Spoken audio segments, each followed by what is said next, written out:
और आइए पहली खबर की ओर आपको लिए चलते हैं। हमास और इजराइल के बीच युद्ध विराम में तमाम तरह के उतार चढ़ाव आ रहे हैं।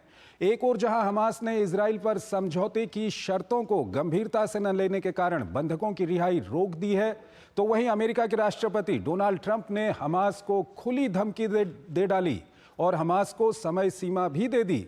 इसके बाद एक बार फिर इलाके में तनाव के बादल मंडरा रहे हैं। ये रिपोर्ट देखिए। बंधकों की रिहाई के समझौते से हमास के अचानक मुकर जाने से अमेरिकी राष्ट्रपति डोनाल्ड ट्रंप का पारा हाई हो गया है। हमास की इस गैर जिम्मेदाराना रवैये से ट्रंप इस कदर चिढ़ गए हैं कि उन्होंने दो टूक कह दिया है कि अगर हमास समझौते पर कायम नहीं रहता है तो उसे अंजाम भुगतने के लिए तैयार रहना चाहिए। दरअसल सोमवार को हमास ने इजराइल पर संघर्ष विराम समझौते के उल्लंघन का आरोप लगाते हुए बंधकों की रिहाई को रोकने की घोषणा की तो इजराइल से लेकर अमेरिका तक कोहराम मच गया। हमास ने कहा कि दुश्मन बार बार समझौतों की शर्तों की अवहेलना कर रहा है। हमास ने इजराइल पर विस्थापितों की वापसी में देरी और गजा के कई इलाकों में गोलीबारी के अलावा सहायता आपूर्ति नहीं पहुंचाने देने का आरोप लगाया। बंधकों की अगली रिहाई 15 फरवरी को होनी थी, लेकिन हमास ने फिलहाल इस पर रोक लगा दी है। हालांकि संयुक्त राष्ट्र ने हमास की इस दावे को खारिज करते हुए कहा है कि संघर्ष विराम के बाद से गाजा पहुंचने वाली सहायता में काफी वृद्धि हुई है।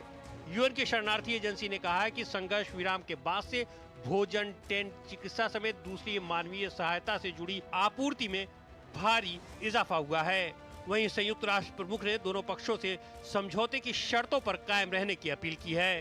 ट्रंप ने सभी बंधकों की रिहाई के लिए हमास को शनिवार दोपहर तक की डेडलाइन दी है। उन्होंने कहा कि अगर ऐसा नहीं होता है तो समझौते को रद्द कर हमास पर कहर बरपाया जाएगा। उन्होंने कहा कि टुकड़े टुकड़े में रिहाई करने के बजाय सभी बंधकों को एक साथ छोड़ा जाए।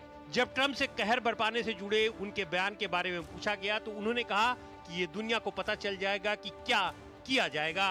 वहीं प्रधानमंत्री नेतन्याहू ने कहा कि इजराइल बचे हुए सभी बंधकों को वापस लाने के लिए प्रतिबद्ध है। पहले चरण में कुल 33 बंधकों की रिहाई होनी है। अभी 17 बंधकों की रिहाई बाकी है। इनमें से 8 की मौत हो चुकी है। इजराइल ने अब तक सैकड़ों फिलिस्तीनी कैदियों को रिहा किया है। ट्रंप बार बार गाजा को खाली किए जाने की बात दोहरा रहे हैं। हालांकि अरब देशों ने एकजुट होकर इस प्रस्ताव को खारिज कर दिया है। उन्होंने मिस्र और जॉर्डन से फिलिस्तीनियों को अपने यहाँ शरण देने की अपील की है।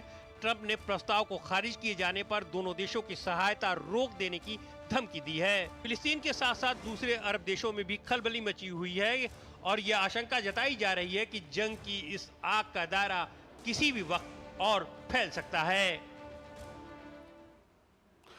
और इस खबर पर बात करने के लिए हमारे साथ जुड़ रहे हैं ambassador SR Tayal, farmer senior diplomat हैं, विदेशी मामलों के जानकार हैं। तायल साहब, बहुत बहुत स्वागत है आपका हमारे इस कार्यक्रम में। पहला सवाल आपके सामने जो मैं रख रहा हूं वो यही है कि जो आज ये डेवलपमेंट हुआ है, हमास की ओर से बंधकों की रिहाई को रोकना और राष्ट्रपति ट्रंप की ओर से हमास को धमकी देना, किस तरह से आप इसको देख रहे हैं? मैं समझता हूं कि इस तरह के वक्तव्य हमास को पब्लिकली नहीं देने चाहिए थे, क्योंकि बहुत ही डेलिकेट स्थिति पर पूरा जो ये एग्रीमेंट हुआ है बहुत दिन बाद हुआ। प्रेसिडेंट ट्रंप ने बहुत दबाव डाला और उसकी वजह से ये एग्रीमेंट हुआ, सीज फायर हुआ और बंधकों की भी कुछ रिहाई हुई है और काफ़ी सैकड़ों पैलेस्टीनियन जो कैदी थे इजराइल की जेलों में उनकी भी रिहाई हुई है। अब हमास का ये कहना है कि इजराइल जो भी उन्होंने कहा था, राजी हुए थे कि वो करेंगे कि सहायता पहुँचे, वो सब नहीं हो रहा है। तो उस पर शायद इतना पब्लिकली बयान नहीं देना चाहिए था कि वो अब और होस्टेजेस को नहीं छोड़ेंगे। और उससे प्रेसिडेंट ट्रंप नाराज हो गए हैं और उन्होंने कई वक्तव्य दिए हैं। आज किंग अब्दुल्ला की जो जॉर्डन के हैं उनकी भी एक मीटिंग है राष्ट्रपति ट्रंप के साथ, क्योंकि वहाँ 2-3 चीज़ें हो रही हैं। एक तो ये युद्ध विराम की बात है और बंधकों का रिहा करना हमास के द्वारा, पैलेस्टीनियन कैदियों का रिहा करना इजराइल के द्वारा, और बहुत जो एड जो पहले नहीं जा रही थी, रिलीफ का सामान जो पहले गाजा नहीं जा रहा था, उसका जाना यूनाइटेड नेशंस और दूसरी एजेंसियों के द्वारा। ये तो एक पार्ट है।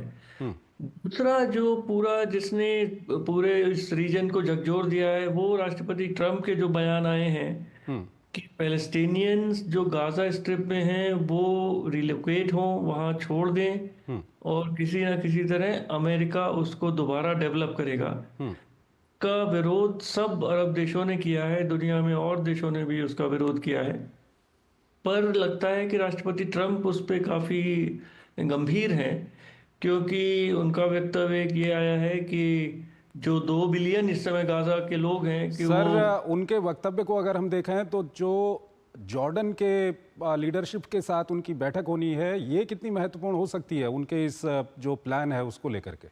देखिए बहुत ही महत्वपूर्ण है। एक तो चीज़ ये है कि जॉर्डन को और इजिप्ट को अमेरिका हर साल 1.4 बिलियन डॉलर्स सहायता देता है। जी। तो ये एक लीवरेज है राष्ट्रपति ट्रम्प के पास कि, और उन्होंने कहा भी है कि वो ये सहायता देना बंद कर देंगे।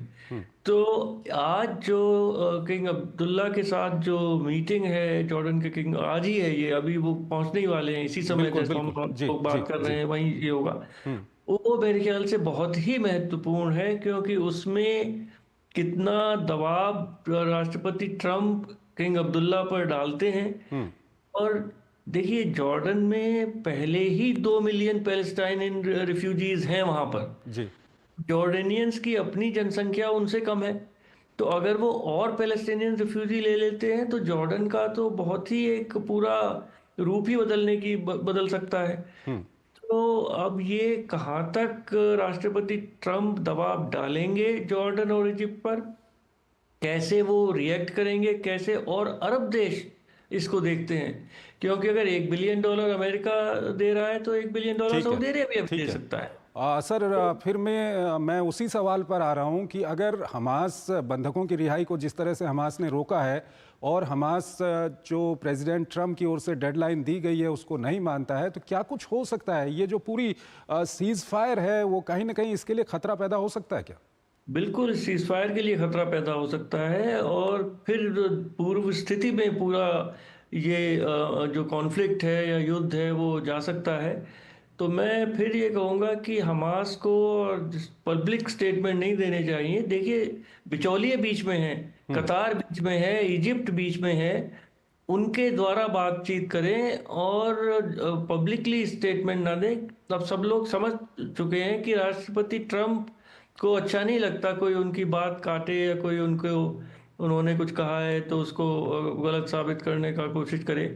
तो बहुत ही एक डेलिकेटली ये सब को, सब जितने भी पक्ष हैं उनको बहुत सेंसिटिवली बात सब करनी चाहिए, क्योंकि देखिए 40,000 लोग तो गाजा में मर चुके हैं पहले ही।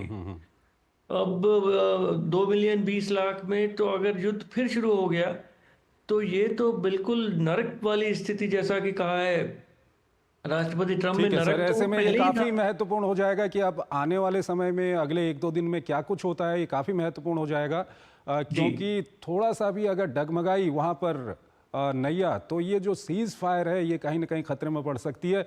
बहुत बहुत शुक्रिया सर हमारे इस कार्यक्रम में हमारे साथ जुड़ने के लिए और अपने विचार, अपना विश्लेषण और तमाम जानकारियां हमारे दर्शकों के साथ साझा करने के लिए। यहाँ पर हम एक छोटा सा ब्रेक लेते हैं।